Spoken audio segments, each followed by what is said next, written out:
Chers amis, bonjour, je m'appelle Bernard Baudusseau, je suis l'ancien chef du service d'endocrinologie de l'hôpital Bégin et je remercie très chaleureusement les organisateurs de ce congrès de m'avoir permis d'y participer et de vous traiter de l'obésité, à savoir s'il s'agit de l'avenir du traitement du diabète. Voici mes liens d'intérêt. La question est de savoir s'il existe des liens entre obésité et diabète de type 2. Et je crois qu'on peut vraiment dire à l'évidence oui, et je vais vous montrer pour quelles raisons. Tout d'abord, une question de répartition géographique. Vous voyez ici la répartition géographique du diabète et de l'obésité, et il y a vraiment une concordance entre la prévalence de ces deux affections, avec en France une prédominance dans le nord, l'est et dans la région marseillaise. Un autre point aussi est l'évolution des cas d'obésité en France. Et vous voyez qu'une progression régulière. Dans ces dernières années, une augmentation de 50% de l'obésité. Et un petit peu à la remorque, eh bien, une augmentation de même importance du diabète. Un autre point à souligner, c'est celui des résultats d'une étude qui s'appelle EPIMIL, qui est une étude épidémiologique qui a été menée chez plus de 2000 sujets de sexe masculin qui ont été classés selon les 5 critères du syndrome métabolique, à savoir le tour de taille, le niveau des triglycérides et du HDL, la glycémie et la pression artérielle. Et dans cette étude, eh bien, nous avons constaté qu'en fonction du nombre de ces critères du NCP-ATP3, eh bien, on constatait une augmentation de l'indice OMA d'insulinorésistance, mais par contre, que celui de l'indice d'insulinosécrétion, calculé de la même façon avec la glycémie et l'insulinémie, eh bien, restait parfaitement stable. Et la discordance qu'il y a entre le niveau de l'insulinosécrétion et celui de l'insulinorésistance explique l'apparition du diabète dans cette circonstance. Autre point, si bien c'est la relation étroite qui existe entre l'insulinémie et le tour de taille. Il est donc inutile de doser l'insulinémie chez un patient obèse, il suffit de lui prendre son tour de taille, c'est tout de même beaucoup moins coûteux. Alors, la question est de savoir si on peut guérir le diabète en traitant l'obésité. Alors, je voudrais vous montrer ce tableau de Bottero, où on voit toute la famille qui est obèse, et on pense que c'est probablement génétique, sauf quand on regarde le chat qui lui-même est obèse, et on peut penser qu'il y a tout de même des phénomènes environnementaux qui sont particulièrement importants. Alors d'abord, il faut définir ce qu'est la rémission et la guérison du diabète. La rémission complète, c'est d'avoir une HbA1c en dessous de 6%, une glycémie à jeun en dessous d'1 gramme par litre, et puis ceci sans traitement depuis plus d'1 an. Une rémission partielle est définie par des chiffres qui sont un petit peu en deçà, c'est-à-dire une HbA1c entre 6 et 6,4%, une glycémie entre 1 et 1,25 g par litre. Et puis une amélioration pour des résultats qui sont tout de même beaucoup moins bons par rapport aux 2 cas précédents. Pas de changement, c'est naturellement l'absence de rémission et l'absence d'amélioration de l'état diabétique. Et la récurrence, eh bien, c'est la récidive du diabète nécessitant la réintroduction de l'insuline ou des antidiabétiques oraux. Enfin, la guérison, et c'est finalement ce qui nous intéresse, c'est le cas où le patient est en rémission complète depuis plus de 5 ans. Alors, comment espérer intervenir à la fois sur l'obésité et sur le diabète? Bien tout d'abord, les modifications du mode de vie, diététique et activité physique, peuvent-elles entraîner une guérison du diabète? Alors, il existe sur la toile des fake news qu'il faut souligner. Et vous voyez, la dernière que j'ai relevée, c'est celle de la prise de prise de courge.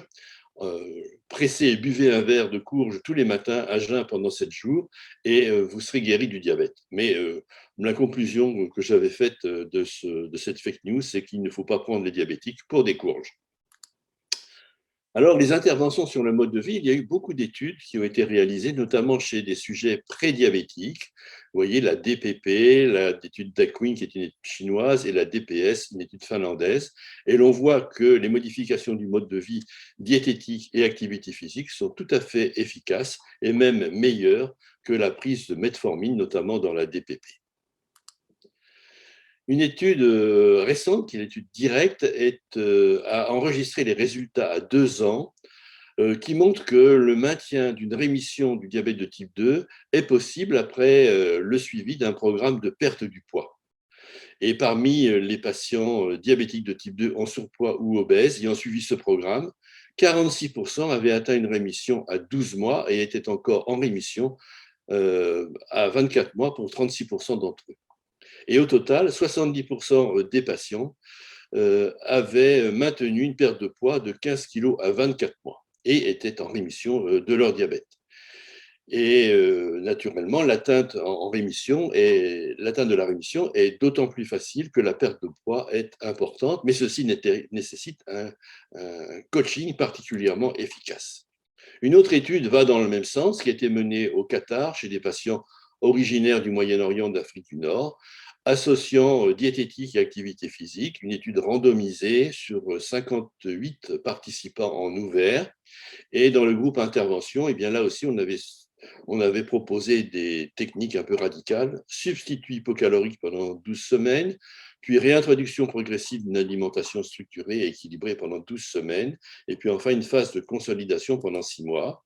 Et on voit que les sujets qui ont suivi cette intervention eh bien, ont perdu 12 kilos versus 4 kilos chez les patients ayant bénéficié des soins usuels. Ces pertes de 4 kilos portaient essentiellement cette perte de poids portait essentiellement sur la masse grasse. Et la rémission du diabète était notée chez 61% des patients du groupe intervention versus 12%. Et là aussi, eh bien, les auteurs ont souligné la nécessité d'un coaching intensif et d'un suivi très rapproché. La question qui se pose fréquemment est de savoir quel est le meilleur régime pour obtenir une rémission du diabète. Et ce travail a porté sur les différentes techniques qui sont proposées avec des régimes différents et notamment avec des régimes à faible teneur en énergie. Ces résultats ont été obtenus, la rémission du diabète, chez 11% des personnes recevant des substituts de repas et 15% pour ceux ayant une alimentation de type méditerranéenne. Pour les régimes cétogènes très pauvres en glucides qui sont très à la mode ou à très faible teneur énergétique, eh bien, les pourcentages de rémission étaient respectivement de 20 et de 22%. En fait, pour faire court de toutes ces études, plus le régime est hypocalorique, plus la perte de poids et la rémission du diabète sont importantes. Mais il faut tenir compte, et ceci est capital, de l'ancienneté du diabète, du poids initial et de la persistance d'une insulinosécrétion. Et il est nécessaire, pour apprécier l'efficacité de ces mesures hygiéno-diététiques, de prendre en compte ces différents paramètres. Et puis surtout, la plupart de ces études ne sont pas très longues et ne dépassent pas une année. Et donc, c'est assez court, si bien que souvent, ces régimes restrictifs imposent des contraintes très importantes pour les patients et sont difficilement acceptables dans la durée. Alors, peut-on se retourner vers les médicaments de l'obésité? Ces médicaments ont une histoire mouvementée et sont pour la plupart abandonnés en dehors des nouvelles classes médicamenteuses dont je vous parlerai. Je n'insiste pas sur les coupe-fins amphétaminiques, les coupe-fins sérotoninergiques qui ne sont plus utilisés, l'inhibiteur sélectif du récepteur cannabinoïde CB1, le rimonabant, a été interrompu du fait de complications neuropsychiatriques. Et puis, l'association naltrexone et bupropion n'est pas commercialisée ou n'est pas l'ANSM n'est pas favorable à son développement. Et puis, il en est de même pour la phentermine et le topiramate, pour lesquels les données manquent à long terme sur les effets cardiovasculaires. Enfin, le seul produit qui est actuellement commercialisé, du moins en France, est celui des inhibiteurs des lipases intestinales, l'Orlistat, qui est en vente libre sous le nom d'Ali et qui permet une perte de poids modérée en raison d'une élimination fécale des graisses alimentaires. Surtout, je voudrais insister sur l'efficacité des agonistes des récepteurs du GLP-1 dans la prise en charge de l'obésité, en vous montrant des résultats d'une étude récente qui s'appelle l'étude STEP8, portant sur plus de 300 patients obèses ou très obèses, avec l'utilisation soit du sémaglutide à 2,4 mg par semaine, soit le liraglutide 3 mg, c'est-à-dire à plus forte dose que celui dont nous avons l'habitude pour le traitement du diabète, permettant une perte de poids respectivement de 15,8% et de 6,4%. Donc ces médicaments, en dehors de leur efficacité sur la glycémie et en dépit d'effets digestifs, eh bien, permettent une perte de poids très intéressante qui s'approche maintenant des résultats de la chirurgie bariatrique. Et cependant, ces médicaments entraînent des troubles digestifs, ce qui fait qu'un certain nombre de patients ne les tolèrent pas et sont obligés d'interrompre cette thérapeutique. Voici l'évolution de la perte de poids avec le sémaglutide 2,4 mg que vous voyez en bleu et le liraglutide en orange au fur et à mesure des semaines. Et vous voyez que le sémaglutide à la dose de 2,4 mg est plus efficace que le liraglutide à 3 mg quotidien. Le dulaglutide, un autre analogue des récepteurs du GLP-1 hebdomadaire, montre également à la dose de 4,5 mg par semaine une diminution tout de même très intéressante du poids, puisqu'il est de près de 5 kg, avec une diminution de l'HbA1c de près de 2%. Et puis surtout une nouvelle molécule, une nouvelle association moléculaire est en passe d'être commercialisée sous le nom de tirzépatide, qui associe un coagoniste du GLP-1 et du GIP, qui permet des améliorations vraiment très spectaculaires, à la fois sur l'HbA1c, avec une diminution, vous voyez, de plus de 2,5%, et une perte de poids qui est vraiment remarquable, qui atteint 8 kg chez des patients diabétiques de type 2 insulinés. Et puis plus récemment, une étude qui vient d'être publiée, présentée à l'ADA, Surmount 1, qui montre une perte de près de 21% du poids avec une dose de 15 mg par semaine au bout de 72 semaines chez les patients recevant du tirzépatide. Et il est probable que ces médicaments vont être en concurrence avec la chirurgie bariatrique, dont je voudrais vous montrer quelques résultats maintenant.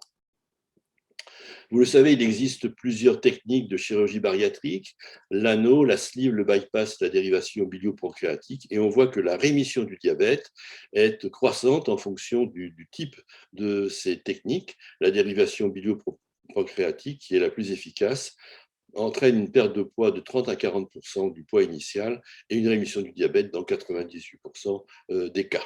Ceci est par conséquent tout à fait remarquable. Cependant, rémission ne signifie pas guérison, et dans cette étude observationnelle supérieure de plus de 5 ans, portant sur plus de 4000 sujets diabétiques de type 2, la rémission a été conditionnée par des prédicteurs péjoratifs pour une rémission complète initiale. C'est la longue durée du diabète, le mauvais contrôle glycémique préopératoire avec une HbA1c supérieure ou inférieure à 5% et l'utilisation de l'insuline.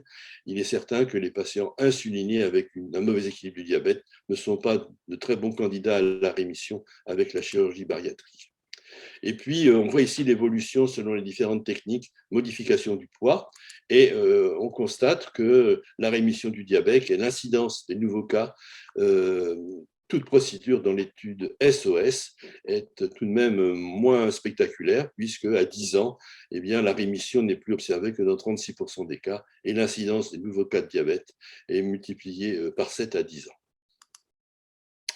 Le risque de récidive selon l'ancienneté du diabète et l'insulinothérapie avant chirurgie est ici également présenté chez 85 patients obèses suivis cliniquement et biologiquement tous les 6 mois pendant 10 ans. Et on voit que le bon résultat est fonction d'une ancienneté du diabète qui est inférieure à 5 ans et chez les patients qui ne recevaient pas une insulinothérapie avant la chirurgie, ce qui témoigne de l'absence d'insulinopénie et d'une sécrétion résiduelle d'insuline satisfaisante. Alors, pour conclure, eh bien, est-ce qu'on peut dire que le traitement de l'obésité est l'avenir du traitement du diabète? Probablement, mais à condition d'intervenir tôt avant l'épuisement de l'insulinosécrétion. Et je vous remercie.